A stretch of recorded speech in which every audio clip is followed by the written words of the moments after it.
It's cool time. Mukul time. एक ऐसे doctor जिन्होंने सिर्फ दवा नहीं, इंसानियत के जज्बे से भी लोगों के जख्मों को भरने का काम किया है। एक ऐसी शख्सियत जो हर दिन अपनी मेहनत और समर्पण से चिकित्सा के क्षेत्र में नई उपलब्धियां हासिल कर रही है। बॉक्स एफएम पर आज हम आपको मिलवाना चाहते हैं डॉक्टर मुकेश चंद गर्ग से, जो राजस्थान के डिस्ट्रिक्ट गंगापुर सिटी से पूरी दुनिया में सेवा का प्रकाश फैला रहे हैं। डॉक्टर मुकेश चंद गर्ग एक नाम जो न सिर्फ राजस्थान में बल्कि पूरे ऑर्थोपीडिक क्षेत्र में एक मिसाल है। डॉक्टर मुकेश ने एसएमएस मेडिकल कॉलेज जयपुर से एमबीबीएस और फिर पीजी कर चिकित्सा की दुनिया में अपना नाम बनाया और अपनी सेवा पहुंचाना शुरू किया। जो बात उन्हें भीड़ से अलग करती है वो है उनका सपना, हर व्यक्ति को बेहतर स्वास्थ्य और समर्थ जीवन देने का सपना। उनका 30 बेड का नया और एडवांस्ड ऑर्थोपीडिक सेंटर न सिर्फ इलाज के लिए बल्कि एक बेहद भरोसेमंद संस्थान के रूप में भी जाना जाता है। गंगापुर सिटी में पहली बार सी आर्म और एमआरआई मशीन इंट्रोड्यूस करने का श्रेय भी सर को ही जाता है। और जो बात सबसे ज्यादा दिल को छू लेती है वो है उनके क्लिनिक में दी जा रही गरीब और जरूरतमंद लोगों के लिए निशुल्क चिकित्सा की सेवा। पर ये सिर्फ चिकित्सा तक सीमित नहीं है। डॉक्टर साहब एक बहुत अच्छे लेखक, एक अच्छे व्यंग्यकार भी हैं। उन्होंने नरेंद्र मोदी का निर्माण और गिरने में क्या हर्ज है जैसी पुस्तकें लिखकर अपने विचारों और साहित्य को एक नए रूप में सबके सामने भी रखा है। राष्ट्रीय एवं अंतर्राष्ट्रीय स्तर पर इनके अनेक लेख भी प्रकाशित हुए हैं। पर्यावरण संरक्षण के प्रति उनका समर्पण नजीम वाला तालाब वेटलैंड प्रोजेक्ट जैसे कैंपेन्स में बड़े स्पष्ट तरीके से देखा जा सकता है। डॉक्टर मुकेश चंद गर्ग की कहानी हमें याद दिलाती है कि अगर सपना बड़ा हो और इरादा मजबूत हो तो सफलता के दरवाजे खुद ही खुल जाते हैं। और जैसा कि उनकी एक पुस्तक का शीर्षक भी कहता है कि आखिर गिरने में क्या हर्ज है। बॉक्स एफएम के स्टूडियो में आज डॉक्टर साहब का स्वागत करते वक्त हम बेहद गौरवान्वित महसूस कर रहे हैं। तो दोस्तों जोरदार तालियों के साथ स्वागत कीजिए डॉक्टर मुकेश चंद गर्ग का।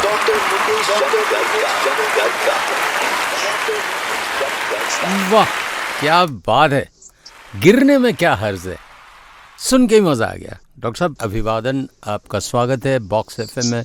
मैं हूं मुकुल। नमस्कार मुकुल जी, बहुत बहुत आपका आभार। आपने बॉक्स एफएम में मुझे चुना संवाद करने के लिए। जी, आपको तो भगवान ने नेक काम करने के लिए चुन लिया, तो हमारी क्या औकात है कि हम चुने न चुने। जी बड़ा मजा है। आपका शीर्षक सुन के बड़ा मजा है, गिरने में क्या हर्ज है। लोग कहते हैं उठने में क्या हर्ज है, आप कह रहे हैं गिरने में क्या हर्ज है। ये अभी हाल ही प्रकाशित मेरा व्यंग संग्रह है जिसका शीर्षक ये गिरने में क्या हर्ज है इस नाम से है। जी कुछ लेखन की रुचि भी साथ में है अपने प्रोफेशन के साथ साथ। नहीं, मजा आता है, मतलब एक डॉक्टर व्यंग करे तो और मजा आता है। आपके पास कोई इलाज कराने आए तो आधा तो वैसे ही उसका दुख दूर हो जाता है जब आप नहीं, बिल्कुल आप सही कह रहे हैं जी, मुस्का के जो आप दो चार तंज मारे तो कहने जी जी। चलें डॉक्टर साहब, छलांग लगाते हैं आपके जीवन के पहले पृष्ठ पर।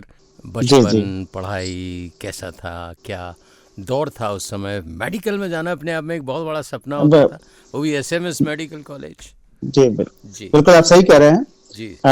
एक्चुअली उस समय मेडिकल फील्ड के लिए क्रेज था और मेरा शुरू से एक शैक्षणिक काफी अच्छा रहा है। मैं सेकेंडरी जो है मेरा गांव में जो है बोर्ड भी नहीं हुआ करता था उस टाइम। उस समय मैंने बोर्ड में जो है प्रथम श्रेणी से पास किया था। उसके बाद में निश्चित ही डॉक्टरी पेशे में जाने का एक संकल्प जो है शुरू से ही माँ बाप की प्रेरणा से मिला था। तो सीनियर मैंने फिर यहाँ गंगापुर सिटी, मेरा जिस शहर में मेरा अभी निवास है, यहीं से मैंने सीनियर हायर सेकेंडरी की है। यहाँ भी मेरा प्रथम श्रेणी से और टॉप जो है मैंने यहाँ पर स्कूल किया था। उसके बाद क्रैश कोर्स किया अपने कोटा एलएन कोचिंग से। वहां भी जो बॉयज की श्रेणी में मेरा प्रथम राजस्थान में टॉप था। उसके बाद मुझे दाखिला मिला एसएमएस मेडिकल कॉलेज में। उस समय बहुत ही कम सिलेक्शन हुआ करते थे, लेकिन कंपटीशन इतना टफ नहीं था जितना आज है। उस समय 85.3% थी मेरी, उसमें भी मैं टॉप रैंक जो है उसमें थी पीएमटी में। आजकल तो कट ऑफ जाती है इतनी, तो 85.3 तो कहने का मतलब है कि अब जो है वो काफी टफ हो गया है कंपटीशन। जी कंपटीशन टफ हो गया। मेडिकल कॉलेज में जाना आपका सपना था, एक छोटे से शहर से आप बिलोंग करते थे, तो क्या ख्वाब थे कि जयपुर बसेंगे, दिल्ली बसेंगे या अपने ही शहर की सेवा करेंगे? नहीं, ऐसा तो ख्वाब कभी था ही नहीं, क्योंकि परिवार में मैं अकेला लड़का हूँ, अपने माँ बाप जो है पर उनका देखभाल मुझे करनी थी, ये जिम्मेदारी थी। तो यही था कि डॉक्टरी, फिर दूसरा एक था कि अपने ही शहर में और अपने ही गांव में जो है मैं सेवाएं दे पाऊं, तो वो ज्यादा बेहतर रहेगा। हालांकि नौकरी के अवसर मिले थे, रेलवे में भी मेरे को जो है यूपीएससी के जरिए मेरा अपॉइंटमेंट मेरा मिला था, लेकिन मैंने वो सब वो मैंने अडॉप्ट नहीं किया और मैंने प्राइवेट प्रैक्टिस ही यहाँ पर शुरू से ही इसी फील्ड में रहा। बहुत छोटे उससे शुरुआत करी थी, एक क्लिनिक था छोटा, वहीं से शुरुआत की थी। शुरू में काफी जो है वो कई मेरे जो रिश्तेदार हैं, मेरे जो जान पहचान के, उन सबको मैंने निराश भी किया, क्योंकि जिस तरह की मेरी वो थी, अचीवमेंट था मेरा कॉलेज में और जो मेरा शैक्षणिक स्तर का, उसको देखते हुए लग रहा था कि भाई आगे मैं अच्छे इंस्टीट्यूट से जुड़ूंगा, अच्छे शहर में स्थापित रहूंगा, तो वो फायदा जो है वो था। लेकिन मेरी खुद की प्रायोरिटी कुछ ऐसी थी कि मैं अपने परिवार के साथ रहूं, अपने माँ बाप के साथ रहूं, इसलिए मैंने इस शहर को ही चुना, अपने ही शहर को चुना। कमाल है, आदमी भागता है, लोग तो विदेश भाग जाते हैं कि यह मेरा करियर बहुत इम्पोर्टेंट है। आपने सब कुछ तिलांजलि देते हुए माता पिता के साथ रहना स्वीकारा, इसलिए हमने तालियां बजाई। जी, थैंक यू। सोच को सलाम आपकी। डॉक्टर मुकेश चंद्र गर्ग साहब, अब हम कॉलेज के डेज से निकल आए, वो उस समय जो मेडिकल एजुकेशन थी कितनी वास्ट थी, कौन कौन लोग थे, पढ़ाते कौन थे, और एक डॉक्टर सोसाइटी का बहुत ही अलग तबका माना जाता था जिसको बहुत रेस्पेक्ट मिलता था। तो थोड़ा सा उसको याद करें, पढ़ाई कैसी होती थी, संगी साथी कौन थे? बहुत ही अच्छा माहौल होता था, एकेडमिक माहौल। एसएमएस मेडिकल कॉलेज तो उस समय माना हुआ मेडिकल कॉलेज था, इसकी देश विदेश तक धाक थी। कई हस्तियां निकली है वहां से, फारूक अब्दुल्ला जी वो एसएमएस मेडिकल कॉलेज से निकले हैं। हमारे समय जो हमारे एचओडी थे एनाटॉमी के, डॉक्टर काबरा सर, वो अभी भी जयपुर में बहुत अच्छे एक साहित्यकार हैं, तो उनकी साहित्य रुचि काफी अच्छी है। वो हमारे हेड ऑफ द डिपार्टमेंट हुआ करते थे एनाटॉमी के, बहुत अच्छे गुरु। तो ऐसे गुरुओं के सानिध्य में हमने पढ़ाई की है और काफी जो तब का हॉस्टल लाइफ जो है, हॉस्टल लाइफ हमने जी है। हॉस्टल लाइफ हम तो बिल्कुल ही इस तरह के ग्रामीण माहौल से गए थे, तो आंचलिक माहौल से वहां पर जाना ये हमारे लिए तो एक बहुत एक बिल्कुल अलग अनुभव था और काफी डरे सहमे से हम रहते थे। लेकिन ये है कि एकेडमिक उसमें हम पूरे जो है वो किसी प्रकार से मात नहीं खाए। हालांकि और जो एक्टिविटियां जो होती है, एक पर्टिकुलर जो वहाँ के जो डे स्कॉलर से अगर हम compete करें, तो वो डे स्कॉलर वो अंग्रेजी माध्यम से हुआ करते थे, तो उनके साथ में एक वो जुड़ाव नहीं हो पाया उस समय तो। लेकिन चूंकि मैं एकेडमिक स्तर से काफी अच्छा था, तो सभी जो है सिर्फ इसी बेसिस पर मुझसे जो है वो इंटरेक्ट करते थे, मेरे साथ जुड़ते थे, अच्छा लगता था। तो ये काफी अच्छा समय रहा कॉलेज का। उस समय इंजीनियरिंग और मेडिकल वालों की एक प्रतिद्वंदिता हुआ करती थी, मुझे याद है राजमिंदर सिनेमा जो था उसमें फिल्म लगी थी एंटर द ड्रैगन और तोड़ दिया गया था उसे। तो ये प्रतिद्वंदिता आपके वक्त भी थी? नहीं, बिल्कुल थी। और एमआरईसी, उस टाइम एमआरईसी था उस कॉलेज का नाम, जो आजकल चेंज होकर वो, तो इससे ये कंपटीशन तो रहता ही था। मरेगा कॉलेज से भी कंपटीशन था, गोखले हॉस्टल से पूरा कंपटीशन था। उस टाइम गोखले हॉस्टल से भी कई, हमारे जो प्रथम स्तर था एमबीबीएस का जो फर्स्ट ईयर था, उस समय ही गोखले हॉस्टल से लड़ाई हुई थी काफी। एक फेमस जो है उसमें काफी दिनों तक चली वो लड़ाई। ऐसे चलते रहते थे। इवन जो है जो हमारे कल्चरल वीक प्रोग्राम थे, उसमें भी जो है लड़कों के दंगे वगैरह ये सारा काफी चलता था, मार कुटाई काफी चलती थी। और डॉक्टरी की पढ़ाई तो इलाज करने का मौका भी मिल जाता था। राजविंदर की उसमें भी कई तोड़फोड़ में जो है उसमें हम भी कई बार एक दो उसमें फंस गए थे। हालांकि हम उनमें नहीं थे, लेकिन वो तो पूरा कॉलेज का ही नाम होता है, वो तो पूरे बैच का ही नाम होता है जी। तो डेफिनेटली जी। सो वो दौर से निकल जाए, फिर डॉक्टर साहब आपने अपना क्लिनिक गंगापुर शहर में खोला और वहाँ पे सुविधाओं के लिए एक वन मैन शो होता है, डॉक्टर खुद होता है जिसकी अपनी एक ब्रांड होती है, अपनी एक इमेज होती है। ऑर्थोपेडिक्स आप का ये मास्टरी है उसमें जी जी, स्पेशलाइजेशन। तो जी जी, अब वो जमाना था डॉक्टर साहब जब हड्डियां टूटती थी तो प्लास्टर ही एकमात्र इलाज होता था। बदल गया दौर। बिल्कुल बहुत कुछ बदल गया है। आप कह रहे हैं प्लास्टर की, इवन प्लास्टर भी उस समय जिस समय मैंने यहाँ पर प्रैक्टिस शुरू की आज से 25 साल पहले, उस समय प्लास्टर का भी दौर नहीं था। यहाँ पे कोई ऑर्थोपेडिशियन था ही नहीं, हमारे जिले तक जो कोई ऑर्थोपेडिशियन नहीं था। और उस समय प्लास्टर की बात करना भी ऐसा लगता था कि लोगों को कि ये लूट मचा रखी है और ये कोई जो है डॉक्टर ने तो प्लास्टर बता दिया बस, प्लास्टर बता दिया बस। कहने का मतलब वो कंसेप्ट यहाँ डेवलप नहीं हुआ था कि फ्रैक्चर का ट्रीटमेंट प्लास्टर से हो सकता है। यहाँ पर देसी इलाजियों का बहुत ज्यादा प्रभाव हुआ करता था। तो देसी इलाजी जो मालिश करते हैं, जो हड्डियों को वैसे देसी तरीके से सेट करते हैं, पहलवान जी पहलवान टाइप के, तो उसका बहुत ज्यादा यहाँ पर बोलबाला था। उससे पहले 5-7 साल पहले एक ऑर्थोपेडिशियन यहाँ थे, वो सरकारी अस्पताल में थे, लेकिन वो चले गए उसके बाद में, तो यहाँ पर एक तरह से बिल्कुल ऑर्थोपेडिशियन कोई था ही नहीं जी। ऐसे में प्रैक्टिस जमाना और उस समय जो है आप प्लास्टर करें, प्लास्टर का चार्ज लें, तो वो लोगों को थोड़ा सा काफी कुछ उसको एक्सेप्ट करने में समय लगा।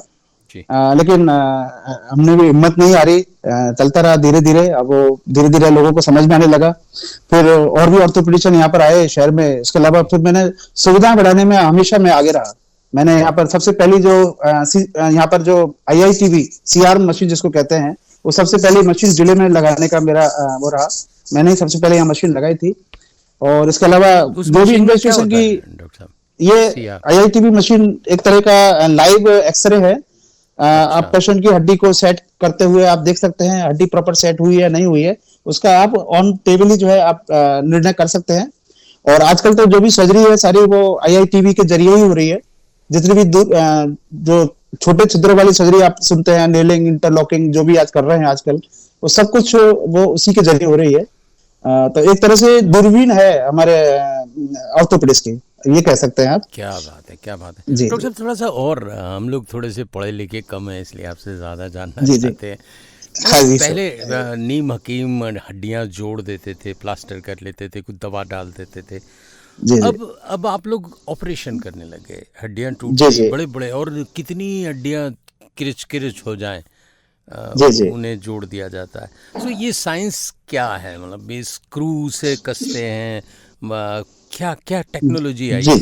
जी, इसका मेन जो है प्लास्टर जो ट्रीटमेंट है, उसका जो कुछ कमियां जो है, उन कमियों को दूर करने के लिए ऑपरेशन इजाद हुए हैं। पहले तो ये कि प्लास्टर एक लॉन्ग टर्म का रहता है, जैसे इसमें जो ट्रीटमेंट होगा वो आपको 2 महीने, 3 महीने, 4 महीने। दूसरा, प्लास्टर की खुद की एक समस्या होती है। प्लास्टर में क्या नाम है, स्किन सोर हो जाना, प्लास्टर में जो है जॉइंट स्टिफ हो जाना, जॉइंट जाम हो जाना, तो ये सारी प्रॉब्लम रहती है। दूसरा, प्लास्टर में कई बार हड्डी सेट की हड्डी कई बार वापस निकल जाए, या आपने सेट की और पता लगा कि 15 दिन बाद वो हड्डी वापस खिसक गई। तो ये सारी जो संभावनाएं होती है, उन संभावनाओं को नगण्य करने के लिए और ये ऑपरेशन की तकनीक इजाद हुई। अब ऑपरेशन में भी तकनीकें एडवांस होती गई। अब इस तरह की तकनीकें हैं कि आप ऑपरेशन में भी कम चीरा लगा के, बहुत ही कम चीरे से 2 टाके के उससे आप रॉड डाल सकते हैं, नेल डाल सकते हैं, प्लेट लगा सकते हैं। तो उसमें एक तो हड्डी के खिसकने का डर नहीं रहता, हड्डी प्रॉपर सेट हो जाएगी तो डेफिनेटली वो जल्दी कैल्शियम पकड़ेगी। हड्डी का एक कंसेप्ट है, हड्डी अगर प्रॉपर तरीके से एनाटॉमिकल पोजीशन में, जिस पोजीशन में हड्डी नेचुरल अवस्था में थी, उसी अवस्था में अगर हड्डी रहेगी जोड़ने के बाद, तो वो जल्दी कैल्शियम पकड़ेगी। तो जो 4 महीने रह रही है प्लास्टर में, वो आपको 1 महीने में या 20 दिन में ही वो कैल्शियम पकड़ना शुरू कर देगी। तो ये एक कंसेप्ट है। दूसरा, अर्ली मोबिलाइजेशन का कंसेप्ट है, यानी कि जल्दी चलना, मतलब डेली जो एक्टिविटी है पेशेंट की, उसको जल्दी करना, रिहेबिलिटेट जल्दी करना। यानी पेशेंट जितना जल्दी अपने काम पे लगेगा, मूवमेंट करेगा, उतना ही उसके एक तो उसका जो रोजगार है, जो भी वो काम कर रहा है, वहां जल्दी वो अपने आप को स्थापित करेगा दोबारा। दूसरा, उसकी एक्टिविटी अगर रहेगी तो जो जोड़ों के जाम होने की जो शिकायत है वो नहीं रहेगी। ये है। और भी कई कॉम्प्लिकेशन होती है, जैसे कि वेन में क्लॉटिंग हो जाना, सूजन बढ़ जाना, सूजन आ जाना, इस तरह की समस्याएं जो है वो पहले बेड रेस्ट होने के साथ रहती थी, बेड सोर होने की समस्या। तो ये सारी समस्याएं जो है वो ऑपरेशन के द्वारा उन्हें सब में वो मिला है इजाद का। जी, क्या बात है, क्या बात है, बहुत गजब बात। मतलब मुझे यही समझ में नहीं आता कि स्क्रू क्यों डालते हैं। स्क्रू पहले तो कहते थे कि स्क्रू रहेगा, फिर बाद में ऑपरेशन करके जो हड्डियों को जोड़ा गया है उस स्क्रू को हटा देंगे। आजकल तो शायद डाइल्यूटेड स्क्रू आ गए हैं जो अंदर गल जाते हैं। ये क्या? हाँ, बिल्कुल आप सही कह रहे हैं। जी, बिल्कुल सही कह रहे हैं। आजकल बायोडिग्रेडेबल इम्प्लांट आते हैं, ऐसे इम्प्लांट जो जिनको निकालने की आवश्यकता नहीं है, और वो बॉडी के जो नेचुरल वो है एनवायरनमेंट उसके साथ कंपेटेबल होते हैं। इवन एमआरआई भी उनके ऊपर हो सकती है। कई बार पहले जो स्टेनलेस स्टील के इम्प्लांट आते थे उसके साथ समस्या होती थी कि आप एमआरआई उसमें नहीं कर सकते, क्योंकि उसमें आयरन होता है, आयरन कंपोनेंट होता है, तो मैग्नेट जो है वो उसको डिफ्लेक्ट करता है। तो वो रीजन थे। तो आजकल डेफिनेटली बायोडिग्रेडेबल इम्प्लांट यूज हो रहे हैं, इलास्टिक इम्प्लांट यूज हो रहे हैं, टाइटेनियम इम्प्लांट यूज हो रहे हैं। ये सब उसी के अल्टरनेटिव हैं उन समस्याओं को दूर करने के लिए। बहुत खूब। डॉक्टर मुकेश चंद्र गर्ग, असीमित इनका उपनाम है, जिनसे हम बात कर रहे हैं, इनके साहित्य के बारे में बात करेंगे। लेकिन अभी हम अस्पताल में ही रहते हैं। आपने जब 30 बेड का हॉस्पिटल खोला, देखिए डॉक्टर साहब, आजकल डॉक्टर्स पर एक थोड़ा सा आरोप लगता है कि डॉक्टर्स व्यावसायिक हो गए हैं। एक जमाना था जब सेवा परमो धर्म का स्लोगन हुआ करता था। टीचर, डॉक्टर्स, इन लोगों को बहुत रेस्पेक्ट दिया करते थे लोग। अब लोगों की धारणा है, एक आम धारणा की बात कर रहा हूँ मैं, आप उसको तोड़ने की कोशिश करिएगा कि भाई अस्पताल में गए तो बिल लंबे लंबे बन जाएंगे, बहुत सारी चीजें हो जाएगी। सो आपका इतना बढ़िया जज्बा था कि आप अगर पैसे ही कमाना चाहते तो कहीं भी जाके कमा सकते थे, लेकिन आपने कहा नहीं, मैं अपने घर में, अपने ही गांव में, अपने ही शहर में सेवा करूंगा और वहाँ के लोगों को स्वास्थ्य सुविधाएं दूंगा। सो इस प्यारे मोटो के साथ साथ एक जो आर्थिक उपार्जन होता है, आपको आधुनिक सुविधाएं देनी होती हैं। सो इनका तालमेल कैसे बैठाते हैं आप? जी, मैं आपको कहना चाहूंगा, एक कहावत है, जंगल में नाचा मोर किसने देखा। देखिए, आपने कोई काबिलियत हासिल की है और उस काबिलियत को जब तक आप अपने लोगों के बीच में उसके काबिलियत का आप लाभ नहीं देंगे, तब तक वो काबिलियत आपका लेना बेकार है, पहली बात। तो दूसरा, धनोपार्जन ही एक मेन मोटो नहीं होता। धनोपार्जन के साथ साथ एक सोशल रिकॉग्निशन और एक सोशल रेपुटेशन भी एक बहुत मायने रखती है। अब आज इस शहर में मेरे को रहे हुए 20-25 साल हो गए हैं, तो 25 साल में सिर्फ धनोपार्जन ही मैंने नहीं किया है, लोगों का प्रेम भी मिला है, लोगों का सम्मान भी मिला है, सोशल एक्टिविटी से भी जुड़ा हुआ हूँ, कई संस्थाओं से जुड़ा हुआ हूँ। तो वो एक जो सोशल रिकॉग्निशन जो मिलता है वो उससे भी ज्यादा बढ़कर है। दूसरा, फिर मैं परिवार के साथ में हूँ, ये मेरा तीसरा जो है मोटिव रहा है कि मैं जो है। दूसरा, मैं आपको एक चीज बताऊं, ये जो जिस तरह का ये एक अवधारणा लोगों के दिमाग में जो ये धारणा है कि भाई जो हॉस्पिटल्स होते हैं वो लूटने के लिए होते हैं, ऐसा जो है बहुत कुछ ये चीजें, एक परसेप्शन जो बन गया है वो कुछ, मैं ऐसे नहीं कहता कि सारी, कुछ है कुछ मछलियां जो पूरे तालाब को गंदा कर रही हैं, लेकिन उसके लिए ये जो शहर के जो छोटे छोटे अस्पताल हैं, जिस तरह के अस्पताल हम लेकर बैठे हुए हैं, ये अस्पताल इनके लिए बिल्कुल ही उत्तरदायी नहीं है इसके लिए।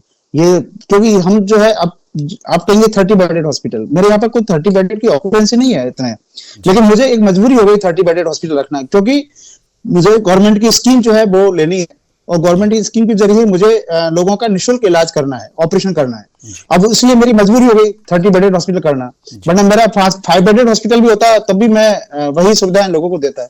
लेकिन ऐसा नहीं कि मैंने 30 बेडेड हॉस्पिटल करके और मैंने मेरे चार्जेस बढ़ा दिए या कुछ कर दिया। मेरी कोशिश ये रहती है कि चार्जेस और वो जो शुल्क है वो बराबर, क्योंकि वैसे भी इकोनॉमिकली बहुत ही कंप्रोमाइज्ड एरिया है हमारा ये क्षेत्र।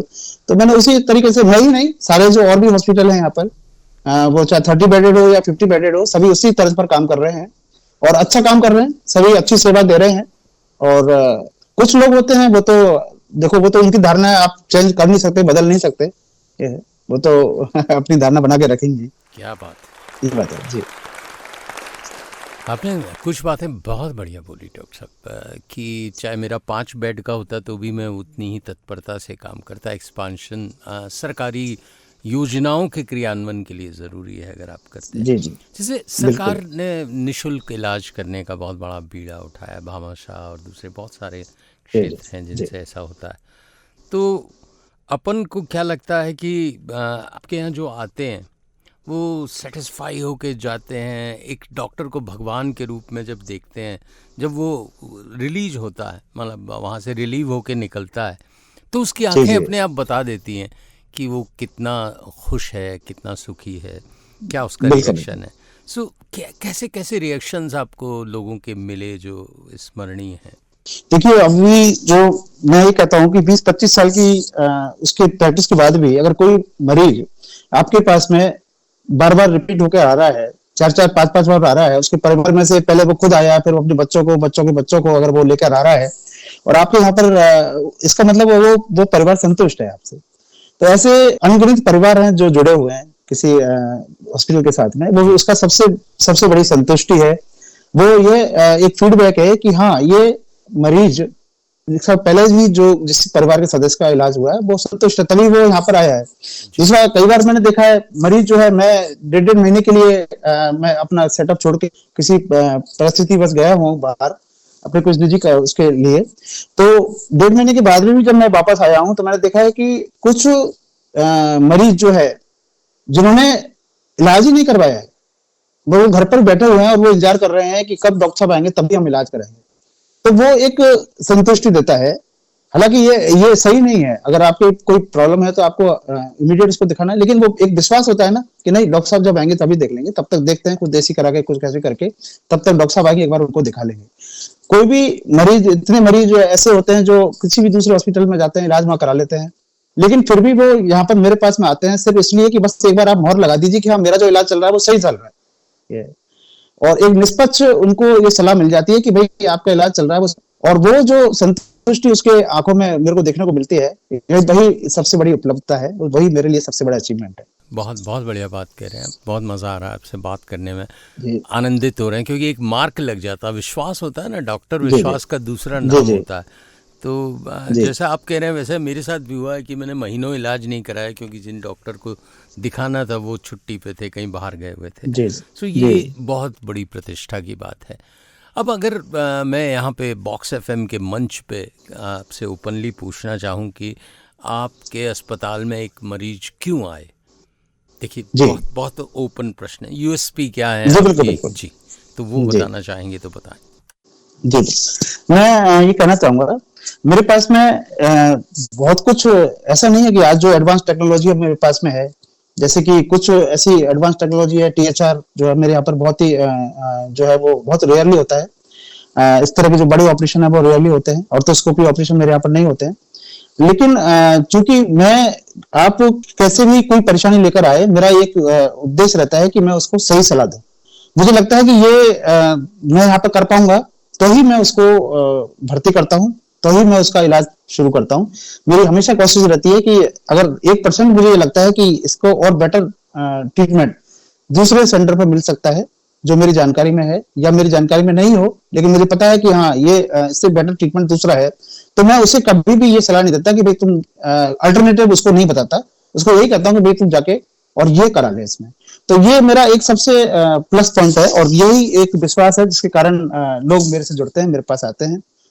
हाँ, मैं यही कहना चाह रहा था कि ऐसा नहीं है, मैंने देखा है कि आप हर पेशेंट को अगर आप ट्रीट करने लग जाएंगे तो वो सबसे बड़ा किसी भी डॉक्टर की बदनामी का कारण बनता है।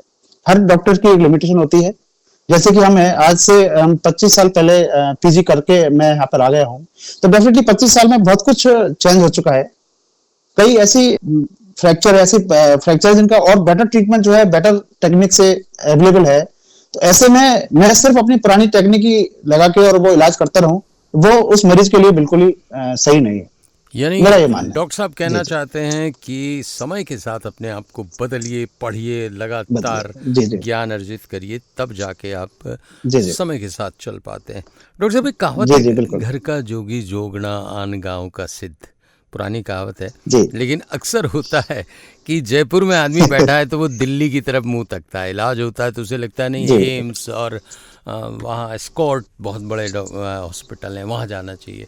जो उदयपुर में वो अहमदाबाद की तरफ भागते हैं, जयपुर वाले दिल्ली की तरफ भागते हैं, छोटे शहरों वाले जयपुर की तरफ मुंह ताकते हैं। आप कैसे, क्या सलाह देना चाहेंगे पेशेंट्स को कि इसमें रिस्क क्या है और क्यों वो लोग ऐसा करते हैं, इस मनोवृत्ति के खिलाफ क्या कहना चाहेंगे?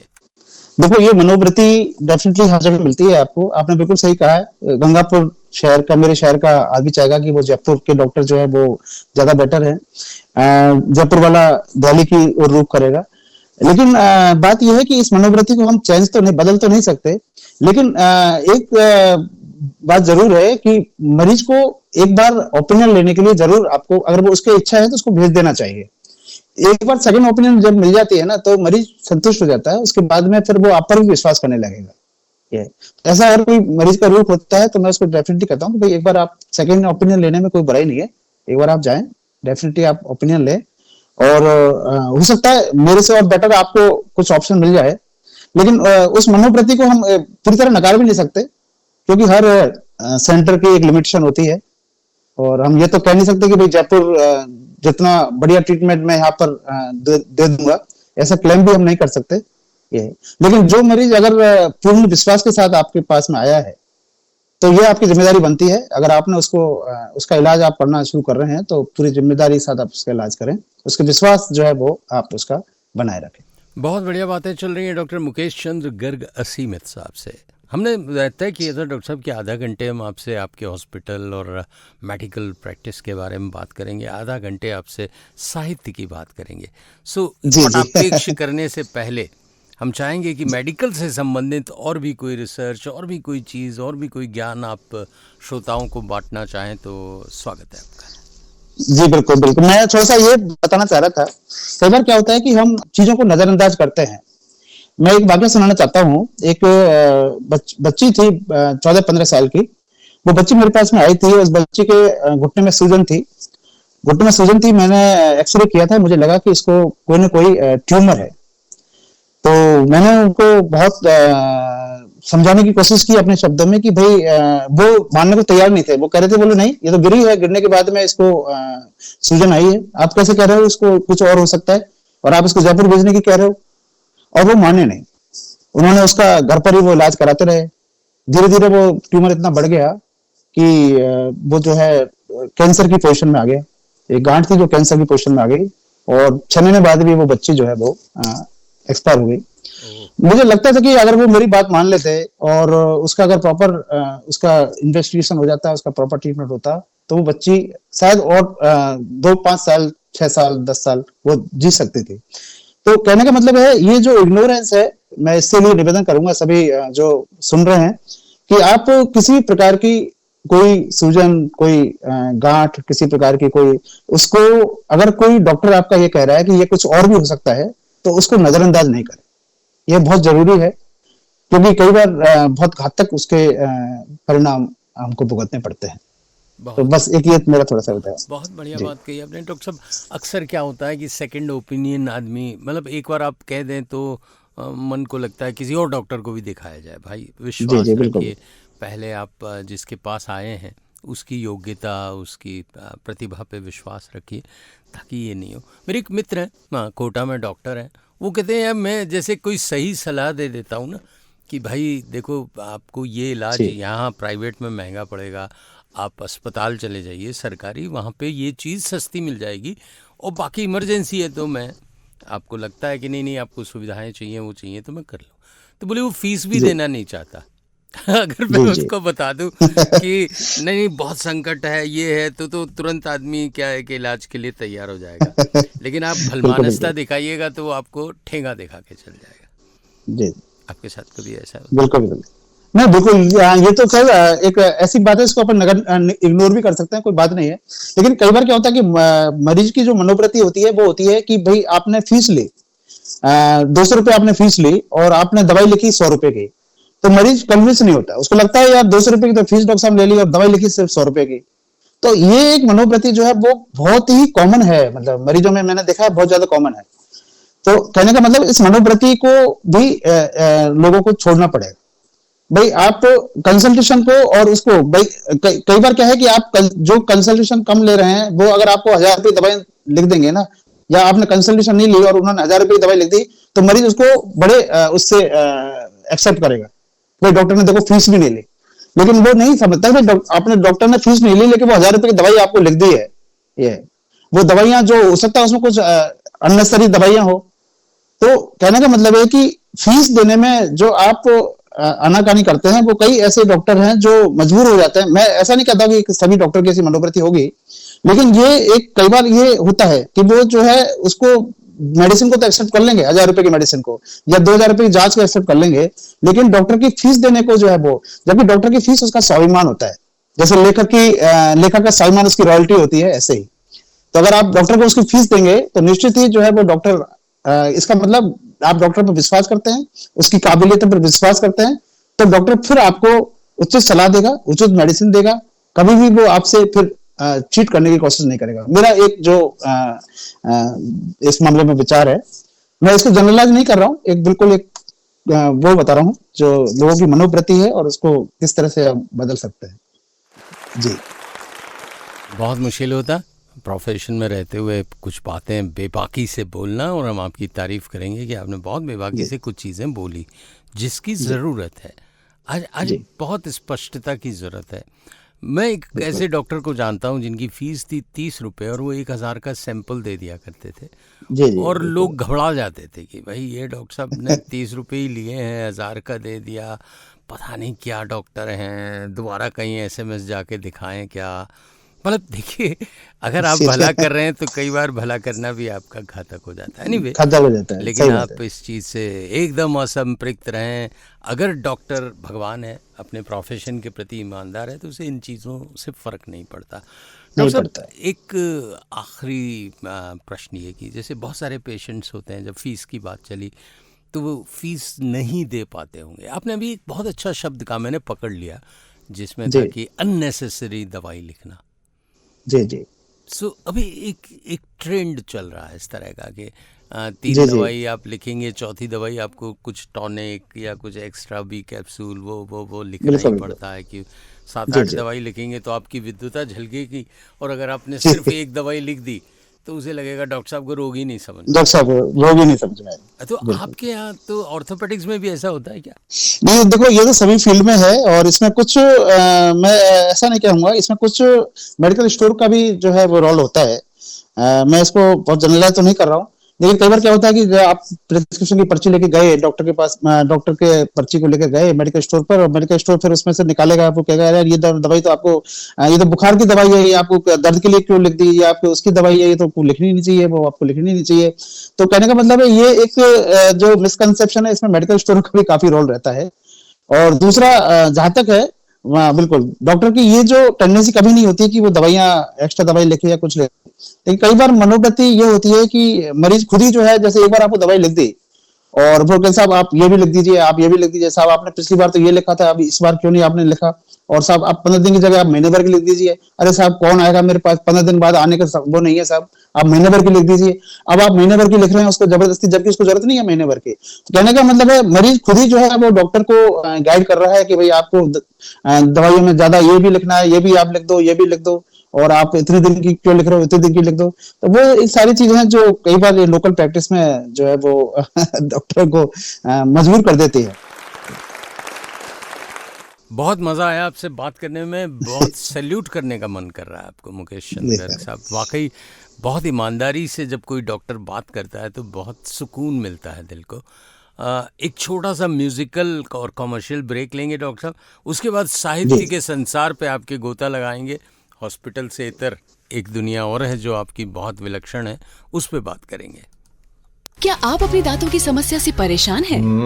आइए डेंटल सेवा में और पाएं स्पेशलिस्ट द्वारा हर समस्या का समाधान। Our USPs are highest rated clinic on Google in entire Rajasthan. All treatments by specialist MDS doctors. No consultation and X-ray charges. More than 100 camps done so far. Ample parking space. अधिक जानकारी के लिए Google maps पे dental सेवा type करें। Call 0988 77 98805। और अब पेश है वो नाम जिसने संगीत के हर पहलू में अपनी अनूठी छाप छोड़ी है। एक ऐसा कलाकार जो न केवल अपनी सुरीली आवाज से दिलों को छूता है, बल्कि अपने संगीत निर्देशन और ऑडियो प्रोडक्शन की कला से धुनों को नया जीवन देता है। हम बात कर रहे हैं बहुमुखी प्रतिभा के धनी अमित विश्नोई की। हर कला में गहराई और ताजगी का संगम है जो हर बार श्रोताओं को एक नई दुनिया में लेकर जाता है। साथ ही अमित विश्नोई की कंपनी जिंगल्स इंडिया के बैनर तले बनाए गए जिंगल्स और म्यूजिक प्रोडक्शन ने विज्ञापन और म्यूजिक इंडस्ट्री में एक नई पहचान बनाई है। तो तैयार हो जाइए, क्योंकि अब आप सुनने वाले हैं एक ऐसे कलाकार को जिसका हर गीत एक एहसास बन जाता है। स्वागत है the one and only Amit Vishnoi का।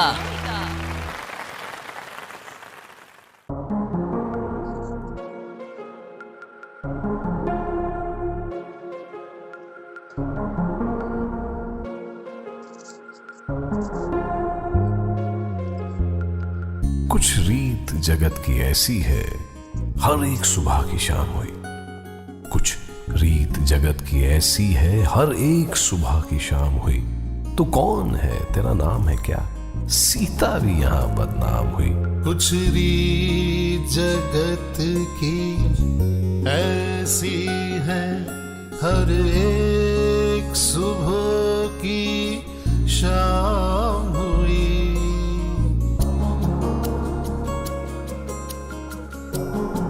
हर एक सुबह की शाम हुई। कुछ रीत जगत की ऐसी है, हर एक सुबह की शाम हुई। तू कौन है, तेरा नाम है क्या? सीता भी यहाँ बदनाम हुई। फिर क्यों संसार की बातों से भीग गए तेरे नैना? कुछ तो लोग कहेंगे, लोगों का काम है कहना। कुछ तो लोग कहेंगे, लोगों का काम है कहना। छोड़ो बेकार की बातों में कहीं बीत न जाए रहना। कुछ तो लोग कहेंगे। ये थे अमित विश्नोई साहब, बहुत बढ़िया गाते हैं, मज़ा आ गया। कुछ तो लोग कहेंगे, लोगों का काम है कहना। तो एक डॉक्टर को भी बेपरवाह होना चाहिए, क्योंकि कुछ तो लोग कहेंगे, लोगों का काम है बिल्कुल। कहना। जी बिल्कुल सही कह रहे हैं वकील जी आप, बिल्कुल। तो डॉक्टर मुकेश चंद्र गर्ग साहब, आप असीमित लगाते हैं, ये असीमित का क्या मतलब है? मेरा एक ब्लॉग साइट चलता था पहले, द फोकस अनलिमिटेड। ये मेरा खुद का ब्लॉग साइट था, जिस पर कि मैं ब्लॉग्स लिखा करता था पहले, साहित्य, कला और फोटोग्राफी संबंधित। मुझे फोटोग्राफी का भी शौक है, तो फोटोग्राफी संबंधी ब्लॉग लिखता था। तो द फोकस अनलिमिटेड का जो अनलिमिटेड है, उसी का मैंने हिंदी जो उसका वर्ड है, उसका अनुवादित वर्ड असीमित, वो मैंने तखल्लुस यूज कर लिया। तो ये बहुत बढ़िया, बहुत बढ़िया। असीमित, मुझे लगा ज्ञान असीमित, अस्पताल असीमित और बहुत सारी चीजें असीमित हैं। नहीं जी, ऐसा कुछ नहीं है जी। लिखना कब से शुरू किया आपने? वैसे तो मेरा कोरोना जो समय है, उस समय मेरा ये ज्यादा एकदम लिखने का वो शुरू हुआ था। 18-19 से ही शुरू हो गया था। उस टाइम पहले ब्लॉग ही लिखा करते थे। ब्लॉग्स के बाद में फिर धीरे धीरे संस्मरण लिखने शुरू किए। फिर संस्मरण में अभी ये जो व्यंग लेखन का जो है, वो तो 1.5-2 साल से ही मैंने व्यंग लेखन शुरू किया है। और व्यंग लेखन भी एक तरह से आकस्मिक इस तरह से शुरू हुआ। मैं संस्मरण जो लिखता था, उसमें व्यंग का पुट काफी दिखता था। तो मेरे जो पाठक थे, जो फेसबुक से जुड़े हुए हैं और जो मेरे फ्रेंड्स थे, तो वो कहते थे कि संस्मरणों में व्यंग का पुट काफी होता है, तो क्यों ना व्यंग लिखे जाएं। तो मैंने कई अच्छे जो व्यंग प्रोधा हैं उनको पढ़ना शुरू किया। कुछ व्यंग की समझ थोड़ा थोड़ा आने लगी, तो फिर मैंने व्यंग लेखन शुरू कर दिया। ये वो पाठकों को पसंद आने लगे काफी, तो वो सब बढ़ते गए फिर आगे जी। डॉक्टर साहब, आपने एक बहुत प्यारा व्यंग लिखा है ना, गिरने में क्या हर्ज है। जी जी हाँ। वो अस्पताल आपने खोल रखा है, इसलिए आपने कहा गिरने में क्या हर्ज है? जी, एक्चुअली जो गिरने में क्या हर्ज है, ये शीर्षक जो है वो उस मैंने रुपए के गिरने के ऊपर है। ये रुपए का जो स्तर गिरता जा रहा है डॉलर के बदले में, तो उसके ऊपर है। लेकिन वो ये गिरना और उठना, ये सब जो है वो हमारे मेडिकल की भाषा में भी रोजाना सुनने को मिलता है। लगा, तो क्योंकि हड्डी टूट जाए तो कोई गम नहीं, गिरने में कोई हर्ज नहीं है, अस्पताल है ना। अच्छा स्लोगन बन सकता है ये आपका। खैर, हमने लिसनर्स को भी इसमें आमंत्रित किया है। डॉक्टर साहब से अगर बात करना हो तो 7339990969 पे फ़ोन कर सकते हैं। और हमारे साथ एक फ़ोन कॉल पे जुड़ भी गए हैं। हेलो जी जी बिल्कुल। हेलो, नमस्कार। परिचय देंगे अपना सर? मेरा नाम प्रभात है। ओ, जयपुर से बोल रहा हूँ। प्रभात, व्यंग के रंग प्रभात के संग। नमस्कार सर। नमस्ते, कैसे हैं? मैं आपका ये साक्षात्कार सुन रहा हूँ। मेरा सवाल ये है आपसे कि एक चिकित्सक या डॉक्टर जिसे हम कहते हैं, उसका काम 24 आवर यानी दिन और रात व्यस्तता उसकी रहती है।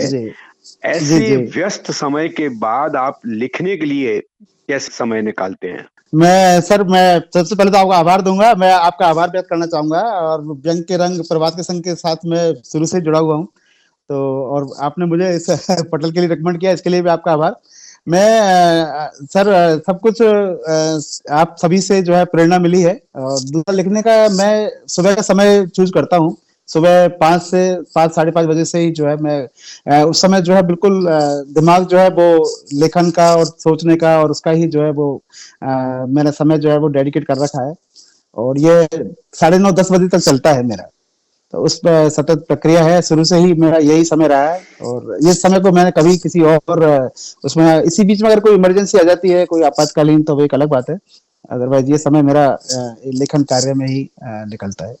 जी धन्यवाद आपका। नहीं, मुझे लगा प्रश्न थोड़े से साहित्य से जुड़े हुए प्रश्न आप ही पूछें, ज्यादा अच्छा है मेरा साहित्य। सही मैं क्योंकि डॉक्टर साहब काफी सहयोग कर रहे हैं, अच्छा लिख रहे हैं और काफी इधर उधर उनकी रचनाएं पढ़ने को मिल रही हैं। और मैं तो यही कहूंगा कि आप जन सेवा के साथ साथ पाठकों के लिए भी बेहतरीन रचनाएं रचें और इन दोनों ही मोर्चों पर आप सफल हों, मेरी यही शुभकामनाएं हैं। बस बहुत बहुत धन्यवाद आपका, बहुत बहुत धन्यवाद। सुधीर प्रभात जी, बहुत बढ़िया संक्षेप में सारगर्भित व्यंग मार दिया इन्होंने, मैंने बात कर ली। मैं चाह रहा था कि प्रश्नों का दौर जारी रखें, लेकिन कोई बात नहीं। डॉक्टर साहब अब आ जाएं थोड़ा सा कि जब आप लिखते भी हैं, तंज भी करते हैं, और किन किन विषयों को आप ज़्यादा लिखते हैं, समाज की किस तरफ आपका निगाह रहती है? वैसे तो जो रोजमर्रा की जो मेरे आसपास की जो घटित घटना है उन पर ही ज्यादा मेरा ध्यान रहता है। और वो पारिवारिक संबंधित हो सकती है, समाज, क्योंकि मैं कई सोशल संस्थाओं से भी जुड़ा हुआ हूँ यहाँ पर, तो वहां पर ही कई ऐसी विसंगतियां, ऐसी विद्रूपता नजर आती है। राजनीतिक और वो भी है, समसामयिक विषयों पर भी कई बार लिख लेता हूँ। बाकी मेन मेरा वो रहता है जो हमारे रोजमर्रा की जो घटना है, रोजमर्रा का जो हमारा जीवन है, जिसमें कि हमारा परिवार और हमारा जो समाज में हमारा जो है, जिस तरह के हम पड़ोस में, आस पड़ोस में जहाँ भी हम नजर डालते हैं, तो वैसे भी ये जमाना तो वो जमाना है जहाँ पर विसंगतियां और वो फैलाए खड़ी है। आप जहाँ भी ढूंढो वहीं मिल जाएगी आपको। तो वो तो सब्जेक्ट की तो कोई कमी है ही नहीं है, बस आप जिस पर आपको मन चाहा, अब जिस पर लगा कि हाँ इसको लिखना चाहिए, देखते रहते हैं उसको, कई बार मन में विचार करते रहते हैं, फिर लिखने बैठते हैं, तो फिर उस पर कुछ सरस्वती जी की कृपा है कि लेखनी चल पड़ती है। बहुत खूब। आपने डॉक्टर साहब नरेंद्र मोदी जी पे भी कुछ लिखा, वो थोड़ा सा हमें बताएं, क्या है वो? जी मैं आपको बताऊं, ये शुरू में ही जब मैं कोरोना काल में जब मैंने लेखन शुरू किया था, उस समय का ही ये एक्चुअली सृजन है। और काफी दिन तक वो पांडुलिपि में बंद रहा, फिर मैंने उनको यहाँ पे लोकल प्रकाशन है उनको दिया था, तो उन्होंने अब जाकर वो 2024 में जाकर वो जो है वो फाइनल की, प्रिंट की, तो किताब अभी आई है। बाकी ये सृजन जो है, ये कार्य मेरा 2018-19 में ही ये शुरू हुआ था। इस व्यक्ति से तो शुरू से ही प्रभावित थे ही, इसमें कोई बात ही नहीं है। 2001 में जब 2001 में भुज का जो भूकंप आया था, उस समय तभी से जो है वो इस व्यक्ति से प्रेरित थे। एक वहाँ मेडिकल रिलीफ कैंप लगा था जिसमें हम भी गए थे, उस टाइम पीजी कर रहे थे ऑर्थोपेडिक्स में, तो वहां पर गए थे हम उस कैंप में। तो वहां पर जो है उनसे मुलाकात हुई हमारी, उस समय वो महासचिव थे भाजपा के जी। और हाँ, उसके बाद फिर अक्टूबर में तो वो सीएम बनी गए थे वहां पर, तो तभी से उनके व्यक्तित्व से आकर्षित हैं। फिर बाद में तो चर्चा का दौर चला ही था जब वो घटना हुई थी गोधरा नरसिंहार की, उसके बाद में सारी, तो वो चीजें हैं। और व्यक्ति विशेष से एक आकर्षण था उनके व्यक्तित्व की। मैंने काफी बायोग्राफी उसकी खंगाली, ऑनलाइन भी, और काफी बुक्स मंगाई, उनको देखा। फिर मेरा नजरिया उनको सिर्फ बायोग्राफी को टाइमलाइन फॉर्मेट में देने का नहीं था, मेरा था कि उस दो व्यक्तित्व जो निर्माण हुआ, नरेंद्र मोदी जो है वो एक वैश्विक नेता हैं, तो उसके पीछे क्या ऐसी घटनाएं रही जो उनके व्यक्तित्व निर्माण में सहायक हुई, तो मैंने उन्हीं घटनाओं का इसमें जिक्र किया है सिर्फ। और उनको भगवत गीता के परिप्रेक्ष्य में उनको देखा है घटनाओं को। भगवद गीता के श्लोकों के परिप्रेक्ष्य में उनको देखा है कि उसमें कहाँ वो फिट बैठते हैं। तो इस तरह का मेरा एक प्रयास है इस पहली रचना। गजब गजब गजब, बहुत बढ़िया प्रयास है। अब इसमें जो आपने जब ऐसे कभी किसी महापुरुष के बारे में या प्रधानमंत्री के बारे में, किसी पार्टी विशेष के पदाधिकारी के बारे में जब आप लिखते हैं तो बहुत सारी आलोचनाओं के लिए तैयार रहना पड़ता है। मतलब कई बार भक्ति भी क्या है कि आपके लिए दुख का कारण बन जाती है। जब आप किसी को पसंद करते हैं, इसमें कोई संशय या प्रश्न नहीं होना चाहिए। तो उस तरह के भी कुछ आप पर आरोप प्रत्यारोप लगे? नहीं, डेफिनेटली लगते हैं और इसमें तो कोई संदेह नहीं है। लेकिन सिर्फ प्रवृत्तियों पर मतलब भक्ति के पर्टिकुलर से आदमी की भक्ति नहीं है, उनके व्यक्तित्व की एक वो है आकर्षण है। व्यक्ति का आकर्षण तो नहीं है, वो व्यक्तित्व निर्माण और चरित्र निर्माण जो है वो कैसे हमको प्रेरणा दे सकता है, बस वो एक आकर्षण था। और वो उस चीज को मैं नकार भी नहीं सकता, इग्नोर भी नहीं कर सकता। कोई लेखक सिर्फ इसलिए नहीं लिखे कि लोग क्या सोचेंगे तो वो तो फिर उसका लिखना व्यर्थ है। ऐसा नहीं। बहुत बढ़िया क्या बात है। सो अगर हम चाहें आपकी उस किताब के मूल में क्या है, क्या मतलब क्या बेसिकली आप कन्वे करना चाहते हैं? तो मूल में इसका यही है कि मैंने जो उनको टाइमलाइन की तरह, उनके पूरे व्यक्तित्व की बायोग्राफी को टाइमलाइन की तरह तो नहीं इसमें दिया है कि भाई कब उनका जन्म हुआ, कब उन्होंने शिक्षा ग्रहण की, कब क्या किया। मैंने तो सिर्फ कुछ घटनाएं ली है, जैसे उनके आरएसएस के दौरान, इमरजेंसी काल के दौरान की घटना। इसके अलावा फिर उनके जो सीएम काल के दौरान जो उनके कुछ मुख्य जो होते हैं वहां पर जो उन्होंने स्कीम जो लागू की थी, गुजरात मॉडल, जो कि फेमस हुआ था, तो वो गुजरात मॉडल का लिया है। उसके अलावा कुछ और जो घटना है जिन्होंने उनके व्यक्तित्व को निखारा है, उन सारी घटनाओं का इसमें समावेश है।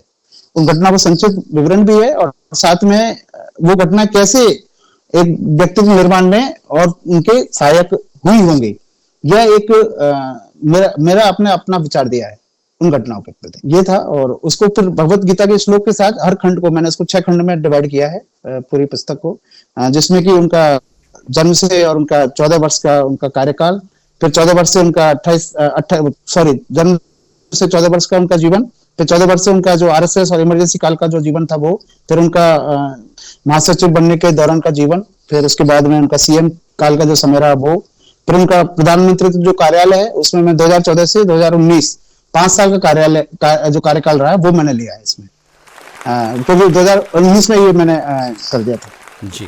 तो 19 से 24 तक 25 तक आपको और लिखना पड़ेगा, उसमें एक एड ऑन डालना पड़ेगा। एनीवे, डॉक्टर मुकेश गर्ग साहब, आखिर में चलते चलते हमारे श्रोताओं को बॉक्स एफएम के क्या कहना चाहेंगे आप, as a doctor, as a writer, as a young writer?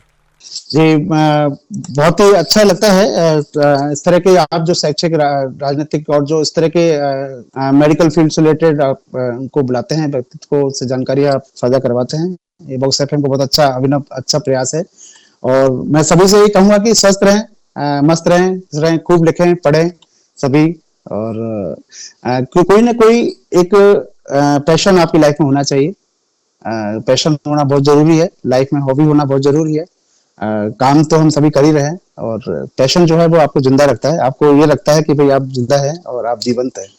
तो मेरा तो सभी से यही है कि अपने पैशन को आप अपनाओ, काम भी जो भी काम आप करते हैं उस काम में आप मन लगाओ, उससे प्यार दो, वर्क को, काम को आप प्यार देंगे तो आप काम में कभी बोरियत महसूस नहीं करेंगे। बहुत बहुत शुक्रिया डॉक्टर मुकेश चंद्र गर्ग साहब, बहुत बहुत शुक्रिया, बहुत बहुत आभार।